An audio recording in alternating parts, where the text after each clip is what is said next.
Hey everyone, good morning. मैं हूँ sub inspector साधना। आप लोगों के लिए जो मैंने सीरीज़ स्टार्ट की है उसको आज आगे बढ़ाते हुए आज मैं आपको बताने वाली हूँ कि जो आपका सिलेबस है उसमें से आपको कैसे कौन सा सब्जेक्ट आपको पहले पढ़ना है, कौन सी चीज़ें आपको पहले पढ़नी है। तो आज मैं उसी के बारे में आपसे बात करने के लिए आई हूँ। जो लोग नए व्यूअर्स हैं वो चैनल को सब्सक्राइब ज़रूर कर लेना और वीडियो को लास्ट तक ज़रूर देखा करो, क्योंकि मैं कई सारी चीज़ें बीच बीच में बताती हूँ जो कि तो आप मिस कर दोगे उन चीज़ों को। तो क्योंकि ये कोई ब्लॉग नहीं है कि इसमें हमने कोई चीज़ नहीं देखी तो चल जाएगा, ये पढ़ाई वाले वीडियोज़ होते हैं, तो वो लास्ट तक आप देखेंगे तो ही आपको सारी चीज़ें समझ में आएंगी। पिछले वाले वीडियो में मैंने आप लोगों को बता दिया था कि आपको न्यूज़पेपर कैसे पढ़ना है, और आज मैं आपको बताने वाली हूँ कि आपका जो सिलेबस है उसको आपको पढ़ना कैसे, मतलब एक जो रहता है ना, जब हम किसी काम को करना शुरू कर देते हैं अच्छे तरीके से तो आधा काम तो हमारा हो गया ये मान के अपन को चलना चाहिए। तो आप शुरुआत ही आपकी बहुत अच्छी होनी चाहिए। जब आपकी शुरुआत बहुत अच्छी हो जाएगी तो आप मान के चलिए कि आपकी तैयारी पहले से ही पूरी हो, मतलब पहले से आधी पूरी तो हो चुकी है, आधी आप लोगों को पढ़ के करना है। मैंने आप लोगों को मटेरियल भी बता दिया है कि मटेरियल आपको ये लेना है, यहाँ से पढ़ना है। सबसे पहले आप अपना सिलेबस उठाइए और सिलेबस में जीएस वाला जो भी पार्ट है पूरा उसको एक बार आपको पूरा पढ़ लेना है। मतलब कि समझ में आपको कुछ नहीं आएगा, ये बात बिल्कुल सही है, आपको कुछ भी समझ नहीं आएगा, ना ही आपको कुछ याद रहेगा। तो इस चीज़ से घबराना मत कि मुझे कुछ समझ नहीं आ रहा है या मुझे कुछ याद नहीं हो रहा है, इस चीज़ से नहीं घबराना है आप लोगों को।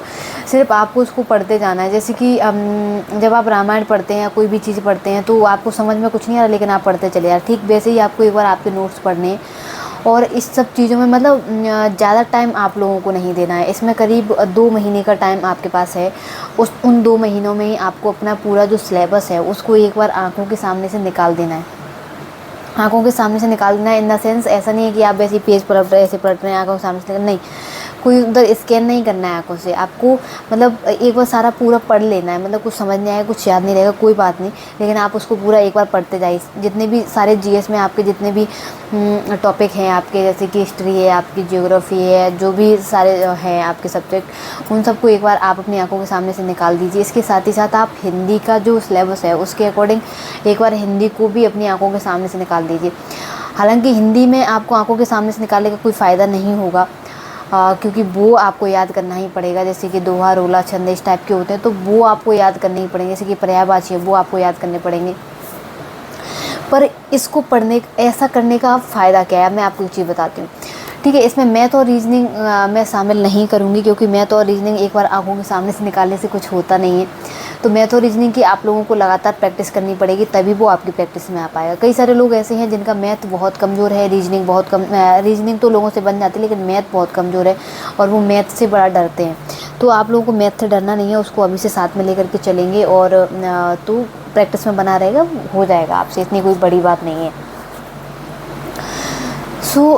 जो सारा आपका सिलेबस है तो जब वो आपकी आंखों के सामने से एक बार निकल जाएगा, जब आप उसको पूरा पढ़ लेंगे, फिर आप उसको अच्छे से पढ़ना शुरू करेंगे, ठीक है। मतलब पढ़ेंगे ऐसे कि समझ के पढ़ना है आप लोगों को कि मतलब क्या कहना चाह रहा है ये। जैसे कि आप पॉलिटी ही पढ़ रहे हैं तो आपको ये पता होना चाहिए कहना क्या चाह रहा है, आखिर इनमें से कैसी कितनी चीज़ें हैं जो मैं याद रख सकूँ। अपने दिमाग में उन चीज़ों को बैठाने की आप लोगों को कोशिश करनी है। जब दूसरी बार आप रीड करेंगे तब के लिए मैं ये चीज़ बता रही हूँ, ठीक है। तो जो आंखों के सामने से एक बार निकल जाएगा आपकी से, तो आपको जब आप दूसरी बार पढ़ेंगे उसको अच्छे से रीड करेंगे तो आपको ऐसा लगेगा कि हाँ ये चीज़ मैंने पढ़ी हुई थी, हाँ ये वाली चीज़ मैंने पढ़ी है। तो वो कहीं ना कहीं आपके दिमाग में थोड़ा थोड़ा घूमेगा कि ये चीज़ मेरी पढ़ी हुई है, हाँ अच्छा उसमें भी मैंने ऐसा पढ़ा था। तो इसका फ़ायदा ये होगा कि आपको सारी चीज़ें अपने आप ही पढ़ी हुई लगेंगी, और दूसरी चीज़ आपको फ़ायदा ये होगा कि आपका कॉन्फिडेंस थोड़ा सा डेवलप हो जाएगा कि मैंने अपना पूरा सिलेबस एक बार पढ़ लिया है, अपनी आंखों के सामने से निकाल दिया है। तो आपका यहाँ पे कॉन्फिडेंस बहुत अच्छा खासा डेवलप हो जाता है। तो आपकी जो शुरुआत है वो आपकी यही होनी चाहिए जो कि मैंने बताई है। फिर से आपको रिपीट कर देती हूँ, आपका सिलेबस एक बार आपकी आंखों के सामने से निकल जाना चाहिए, ठीक है। कुछ याद रहे ना रहे ये चीज़ें बिल्कुल भी मैटर नहीं करेंगी, ठीक है। उसके बाद आप सेकंड रीड लेंगे, सेकंड रीडिंग, पहले मैं सेकंड वाला मैं आप लोगों को बताऊंगी बाद में, ठीक है। पहले आपको ये करना है।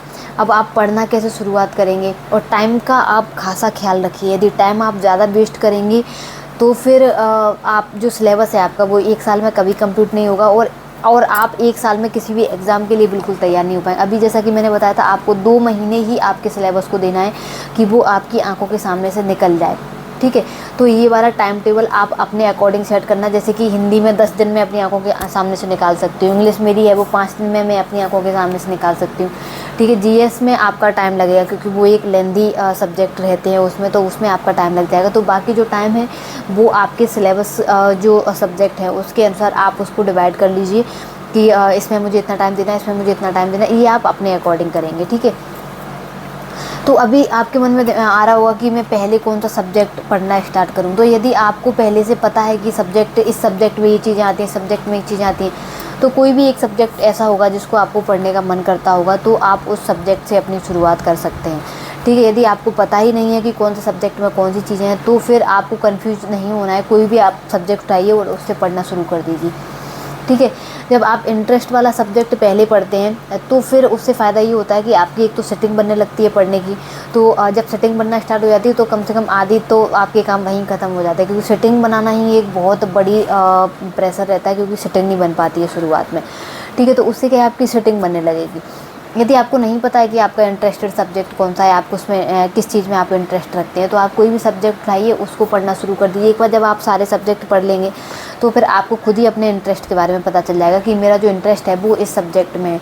तो जब भी आप दोबारा से अपना उठा के अपना सिलेबस पढ़ेंगे तो फिर आप कोशिश करना कि आपका जो इंटरेस्टेड सब्जेक्ट रहा है आप उसी से अपनी तैयारी को स्टार्ट करें। तो उसके फ़ायदे होते हैं कि पढ़ाई में मन लगने लगता है, ठीक है। और दूसरी चीज़ जो बहुत अच्छी वो ये है कि मोबाइल को साइड में रखें। जब तक आप मोबाइल को साइड में नहीं रखोगे, जब तक एक से दूसरी सोशल मीडिया साइट पे जंप करते रहोगे, आपकी पढ़ाई बिल्कुल भी नहीं हो पाएगी।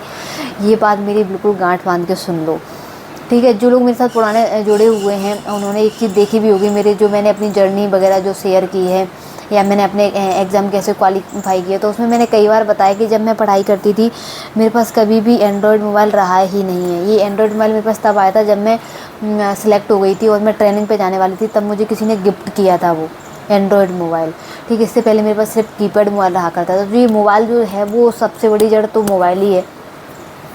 हालांकि मेरे टाइम पे चीज़ें ऑनलाइन नहीं थी, ये यूट्यूब वगैरह का क्रेज़ नहीं था कि कोई किसी को गाइड नहीं करता था, सब अपने मन से करना रहता था। कोचिंग पे चले गए, वहाँ देख के आ गए कैसा चल रहा है, क्या चल रहा है, तो उसके और। लेकिन अभी आप लोग मोबाइल से दूर नहीं हो पाएंगे, लेकिन कोशिश करो कि सोशल मीडिया से आप बिल्कुल दूर रहो। जैसे कि आपकी फेसबुक है उसको डीएक्टिवेट कर दो, ठीक है, इंस्टाग्राम को डिलीट कर दो। ऐसी चीज़ें कर लोगे तो आपका आसानी से हो जाए। जो काम की चीज़ें हैं वही अपने मोबाइल में सिर्फ रखो। सो जो कल का जो वीडियो होने वाला है वो मैं आपके साथ शेयर करूंगी कि सेल्फ स्टडी से आपका क्या आपका सिलेक्शन हो सकता है, या आपको कोचिंग ही आवश्यक रूप से करनी चाहिए। मेरा क्या पॉइंट ऑफ व्यू था, मैंने कैसे किया था, वो मैं आपके साथ कल के वीडियो में शेयर करूंगी। तब तक जुड़े रहिए मेरे साथ। Thank you so much.